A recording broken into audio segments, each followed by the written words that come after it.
家居風水大揭秘，點解廁所門一定要閂埋？講真，大家有冇諗過一個問題？好多香港人屋企入邊為咗通風，為咗散走啲濕氣同埋異味，成日都係將廁所門打開嘅。佢哋嘅諗法好簡單直接，開埋門，空氣先可以對流嘛，入邊啲濕氣同臭味就會散得快啲。從現代科學嘅角度嚟睇，呢個做法好似好有道理。但係如果你真係識得我哋中國人老祖宗嘅智慧，你就會發現呢個睇落無關緊要嘅習慣，其實係一個會慢慢敗壞屋企運勢嘅壞習慣。點解我會咁講？呢個絕對唔係嚇大家啦。我哋中國人睇嘢，從來都唔會淨係睇表面。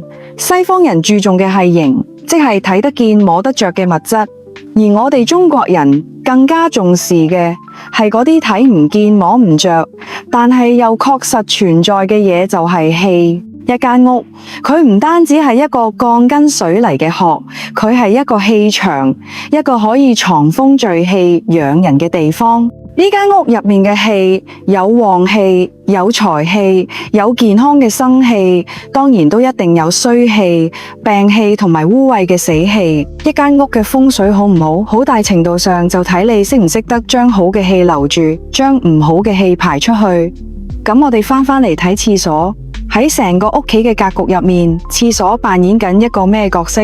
你要記住8個字：藏污納垢，獨陰之所。諗下睇，廁所係做咩用嘅？係我哋排泄嘅地方，係洗滌身體污垢嘅地方。所以無論你將佢打掃得幾乾淨，裝修得幾豪華，佢嘅本質就係一個容納同處理屋企所有污穢嘅地方。從氣嘅角度嚟講，佢就係成間屋入邊晦氣嘅源頭。而且廁所仲有一個好重要嘅屬性，就係水。我哋講風水，風水有風亦要有水。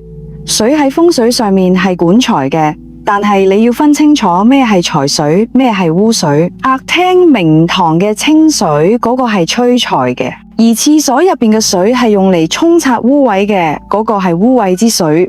呢種水唔單止唔能夠催財，反而係一種會令你漏財嘅格局。所以廁所呢個地方，佢嘅氣場屬性係陰濕晦。陰氣重、濕氣重、晦氣重，而我哋人生活起居嘅地方，好似客廳、睡房、書房，需要嘅係咩氣？需要嘅係陽照潔、陽光充足、明亮潔淨，呢個先係一個能夠令人身心健康、事業順利嘅好氣場。而家問題嚟啦，一個係陰濕晦，一個係陽照潔，呢兩種截然唔同嘅氣場，中間靠咩嚟隔斷？靠嘅就係嗰道門。所以廁所門佢唔係一道普通嘅門，佢係一個關口，係一個好重要嘅能量屏障。佢嘅作用就係要將廁所入邊所有嘅負能量、所有嘅陰氣、濕氣、晦氣，牢牢淡鎖喺嗰個細細嘅空間入邊，唔俾佢擴散出嚟，污染我哋成個屋企嘅好氣場。而家你再諗翻，你將嗰道門打開，你覺得係通風，冇錯。風係通咗，但係你睇唔到嘅係嗰啲陰濕晦嘅氣，都跟住呢陣風慢慢淡飄散到你屋企嘅客廳、飯廳，甚至瞓房入面。呢個會造成咩後果？第一，影響你嘅身體健康。我哋人係需要陽氣嚟養㗎。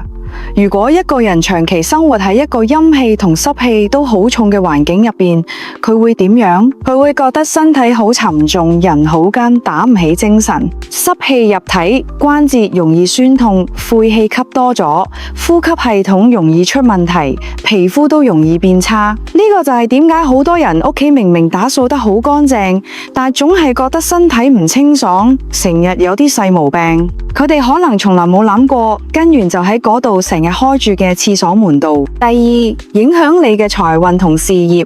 客廳係我哋屋企納氣聚氣嘅明堂，都係我哋財氣聚集嘅地方。你將廁所門對住客廳打開，就等於將一股污穢之氣直接衝向你嘅財富。諗下睇，財神爺中意潔淨明亮嘅地方，定係中意污穢污糟嘅地方？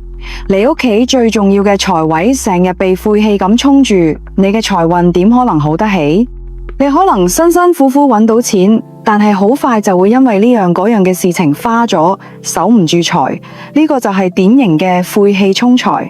第三，影響你嘅心情同屋企關係。環境會影響人嘅心境。一間屋如果晦氣彌漫，成個氣場係污濁嘅、沉滯嘅，住喺入邊嘅人心情會莫名其妙淡煩躁，好容易為咗啲細嘢就嗌交，屋企關係自然就好難和睦。呢個就係氣場嘅互相感應。你住嘅地方氣場唔好，你嘅情緒同判斷力都會跟住下降。所以你睇一個細細嘅開門動作，帶嚟嘅係健康、財運、屋企關係三重影響。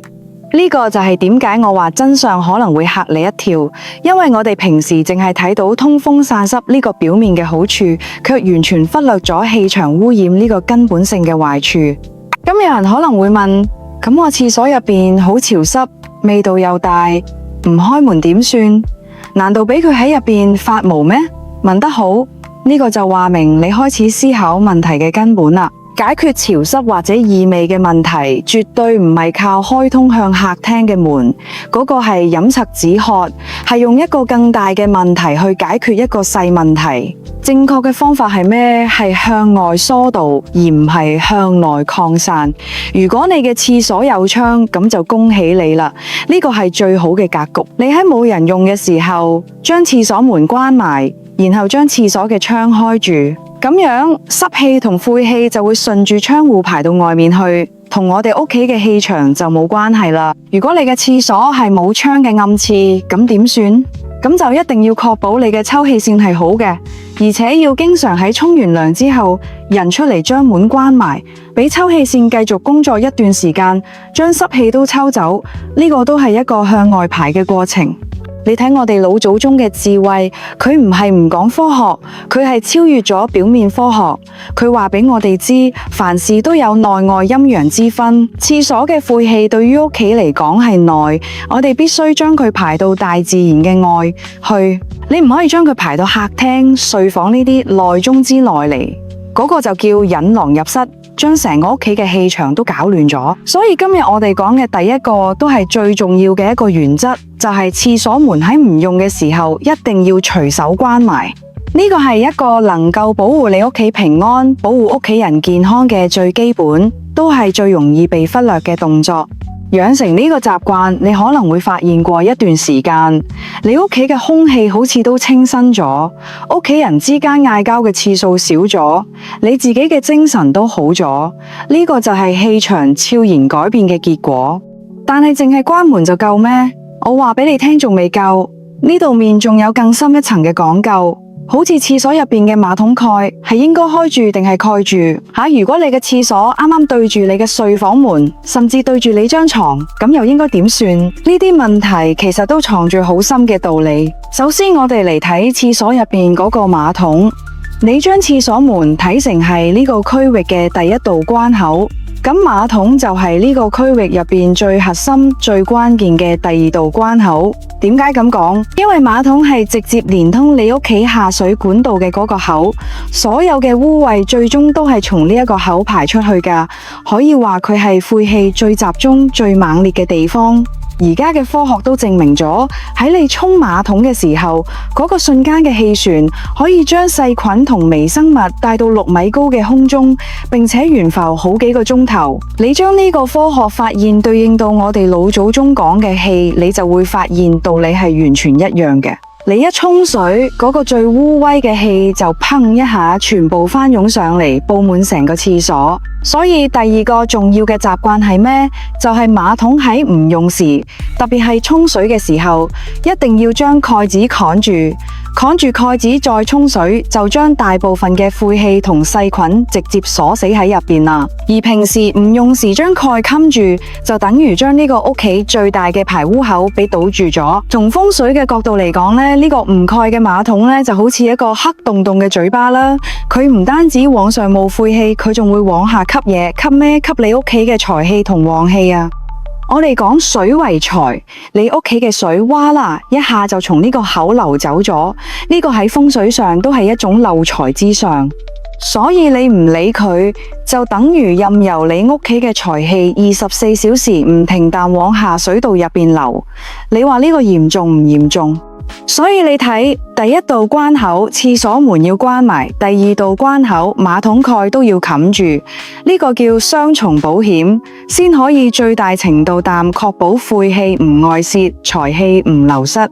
接落嚟我哋再講一個更麻煩，但係好多屋企都存在嘅問題，就係如果我屋企嘅格局就係咁樣，廁所門啱啱對住屋企其他重要嘅門，咁應該點算？咁呢種情況呢，光係關門呢，力度可能就唔夠啦，我哋仲需要額外嘅方法去化解。最常見嘅有3種情況。第一種，廁所門正對住大門，呢個係好唔好嘅格局。大門係我哋成個屋企納氣嘅氣口，所有好嘅能量、貴人、財運都係從大門入嚟嘅。結果一入嚟，迎面就睇到廁所，一頭就撞上從廁所出嚟嘅晦氣。呢個叫喜氣迎晦氣，財神爺過門不入，好嘅氣入唔嚟，壞嘅氣出唔去，成個屋企就變成一個氣場混亂、是非不斷嘅地方。第二種，廁所門正對住廚房門，呢個喺風水上面叫水火相沖。廚房屬火，係我哋煮飯嘅地方，關係到一屋人嘅食慾同健康。廁所屬水，而且係污穢之水，呢兩門相對，水火相沖，氣場對沖，最直接嘅影響就係屋企人容易嗌交，奶奶仔關係、夫妻關係緊張。第三種，廁所門正對住睡房門，呢個係好多人屋企都存在嘅格局，都係影響最大嘅一種。睡房係我哋休息瞓覺、休養生息嘅地方，可以話係一個人最重要嘅養氣之所。人一日有差唔多1/3嘅時間喺睡房入面度過，呢個地方最需要嘅就係潔淨安寧嘅氣場。如果廁所門對住睡房門，甚至對住你張床，咁等於你24小時都俾廁所嘅陰濕晦氣持續不斷地侵襲。呢個會嚴重影響你嘅睡眠質素，令你多夢失眠，瞓醒咗都係好春。咁遇到呢幾種情況應該點算啊？如果條件容許，最好嘅方法當然係重新裝修，改變門嘅位置。但呢個對大多數屋企嚟講都唔太現實，所以老祖宗俾我哋留低咗幾個變通嘅，用嚟化解嘅智慧。上策係隔喺廁所門同大門或者廚房門喺糞門之間設立一個屏風啊。屏風嘅作用就係阻隔氣流嘅直衝，令氣流得以緩衝回旋，咁樣就避免咗晦氣嘅直接衝擊。中策係擋，如果屋企空間細，放唔落屏風，咁你可以喺廁所門度掛一個門簾，最好係嗰啲唔透光嘅，長度要超過膝頭嘅布簾。門簾就好似俾呢道門又加咗一道防護，都能夠起到好好嘅阻擋作用。下策係關啊！如果你連門簾都唔想掛，咁最起碼你必須要做到永遠將呢兩道門都關埋。呢個係冇辦法嘅辦法，都係最基本嘅底線。你睇，從一個細細嘅廁所門，我哋就牽扯出咗咁多關於家宅氣場嘅學問。呢個就係我哋中國人嘅智慧，佢叫見微知著，一葉知秋。一個細細嘅細節背後，往往藏住好深刻嘅道理。其實我哋將呢個道理再往深咗去諗，佢就唔單止係風水嘅問題啦，佢其實係一個人生哲學嘅問題。呢個關門嘅動作，佢提醒緊我哋咩？